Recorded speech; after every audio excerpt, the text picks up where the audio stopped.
How y'all feeling? Are we doing okay? Cool, awesome. So I'm so grateful to be with you all this afternoon, and I am here to talk to you about the end of racism.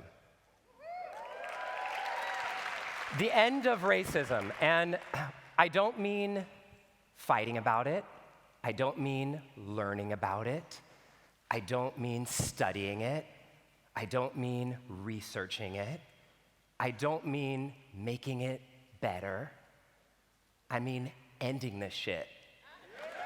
Ending it once and for all. And you know, I'm curious, how many of you after the events of 2020, particularly I'm talking about George Floyd, and it's not just George Floyd, I live in the United States, I'm in California, but all over the world we saw protests for social injustices that were happening around the world. And how many of you started to engage more deeply in your learning and education and understanding about social injustice and racism in the world? Raise your hand if you were a part of that group. Yes, great. Me too. Amazing, amazing that, you know, the world really started to wake up to this in a much deeper way. And what was happening is I too, even though I've been doing this work for many years, we had all these brand new books and online courses and podcasts and New York Times best-selling books and all these things to read. And I started doing the reading as well. And as I was reading everything, I thought, this is all so amazing. But why on earth does every book that I read, everything that I listen to, come from this foundational assumption that says, this shit's probably never gonna end? We're gonna have to be lifelong anti-racist. I don't know about y'all, but I don't wanna be fighting this for the rest of my life, do you? So, I mean, generation after generation is gonna keep having to do the work, and for the rest of our lives, we're gonna have to keep doing the work, and we're gonna pass it on, we're gonna keep doing the work. And I just asked the question, just a question that I had never even thought to ask, was, could it end? Could racism end? You know, and there is a really important conversation to have here that we're having today, which is about the difference between change and transformation.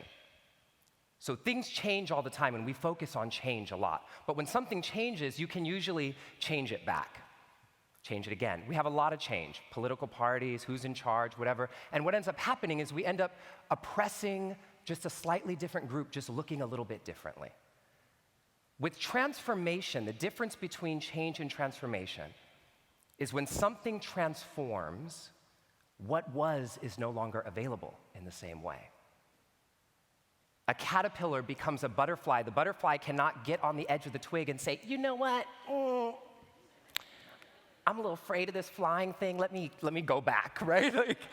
Or I don't like the color of my wings, let me go back. You know, we can't do that. And so what we're really looking to do is have a transformation of consciousness, a transformation of what human beings believe is possible. And what I know to be true from all of my research, I've been studying the science of transformation for over a decade now. I know I look young, but the black don't crack, you know, so I'm a little older than I look, you know. And so for over a decade, and the thing that I want to share is that what we know is that every era of humanity is given problems or questions that, if solved, change the course of history, change the way humans coordinate forever forward on the planet. And this sounds very esoteric, but we're living in the manifestation of many of those things now. So for example, when humans learned how to create fire, when we learned how to travel by boat or by car, by plane, when we created the internet. And we're even exploring very widely one of these kind of questions, problems of our times, which is, can humans continue to multiply at this rate and coexist with the earth? Another one that we're exploring that we've seen change dramatically in our lifetimes is, can humans become an interplanetary species? Right, so this is something for most of us when we were younger was like science fiction, and now, just by show of hands, how many of you think we probably will live on another planet at some point? Raise your hand. All right, so you see, so this went from something that was like, yeah, right, sci-fi, to, okay, this is probably possible. So I started asking, why is racism this thing that we love researching, we love learning about, we love studying, or maybe not love, but we do a lot of it, but that a lot of people are not asking this question of, can it end? Can it end?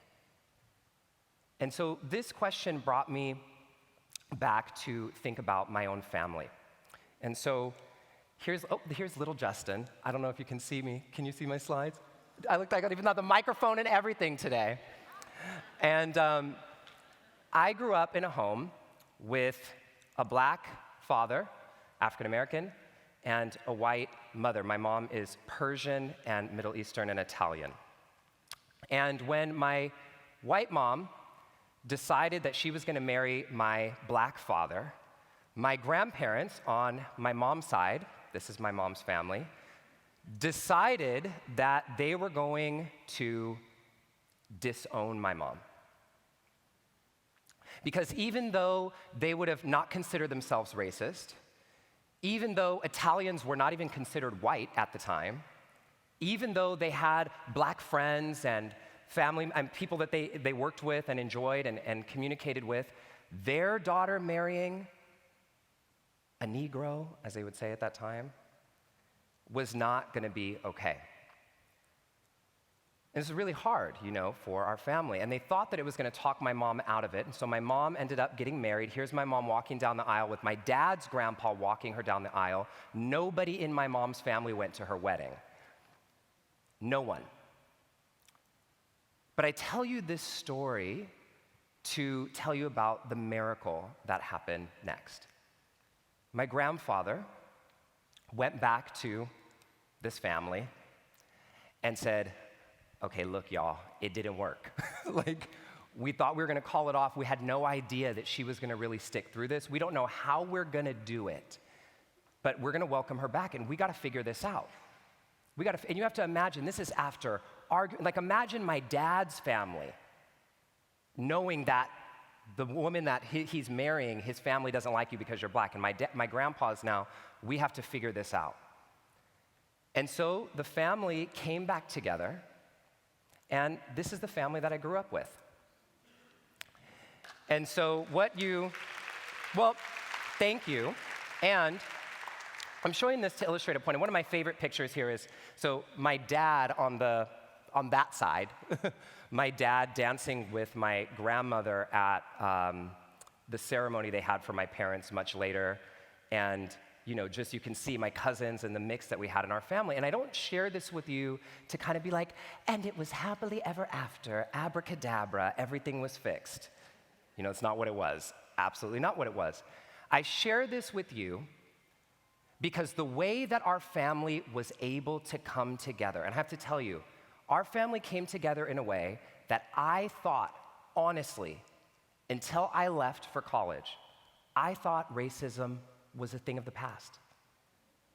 I thought it was completely over. I thought most people in the world were operating like our family was operating. I grew up in a very diverse neighborhood. My father was a police officer, so I didn't really have all these issues with police, and I thought it was over. And then surprise to me when I go out into the world what was actually going on.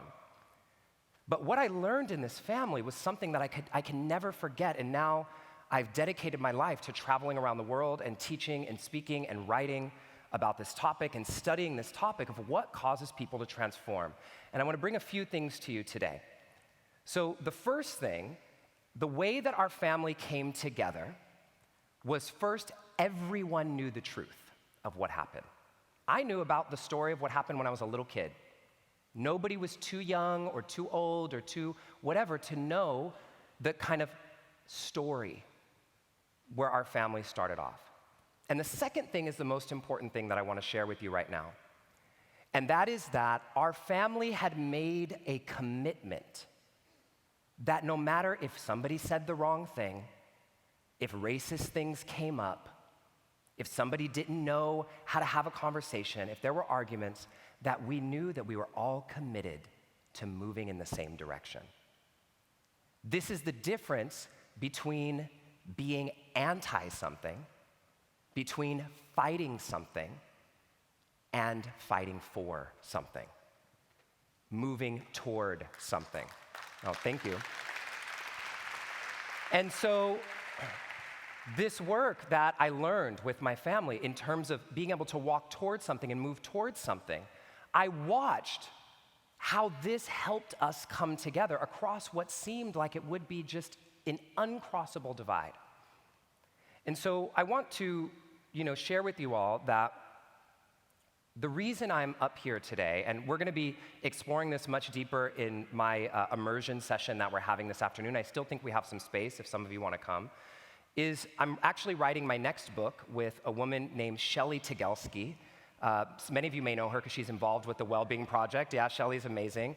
And so I'm a black, queer millennial. She's a white Gen X Jewish mom, okay? And we're coming together to write a book to show that we all have work to do to end racism.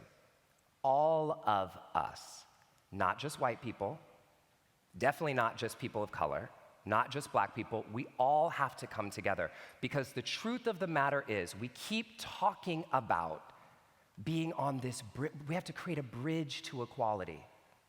We're on the bridge. We're standing on the bridge and we're so busy arguing over whose suffering matters more, instead of walking across the bridge, moving toward something we love. So I want to leave you with one big teaching that is one of my favorite teachings to give, especially as it comes to these concepts around things that are considered impossible. And what you have to remember is all great changes that have happened in humanity were once things that most people thought were impossible. Everything.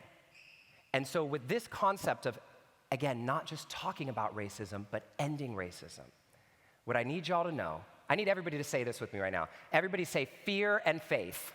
Fear and faith. One more time, fear and faith. Thank you, amen. So fear and faith, we've had a lot of conversation about these things today, are the exact same thing.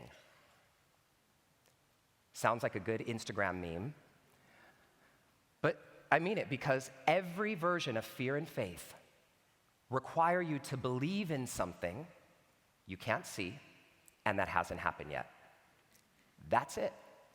Put every religion through it, put every version of faith through it, put every version of your fears through it. It's requiring you to believe in something you can't see and that hasn't happened yet. And we're gonna believe in something either way. But who we become on the other side of believing in fear is very different than who we become on the other side of believing in faith. Believing in faith is believing that our circumstances do not limit what's possible for our lives, what's possible for humanity. And this is not just optimistic or hopeful, because we cannot tie change to hope, because hope comes and goes. This is not just hopeful, this is strategic.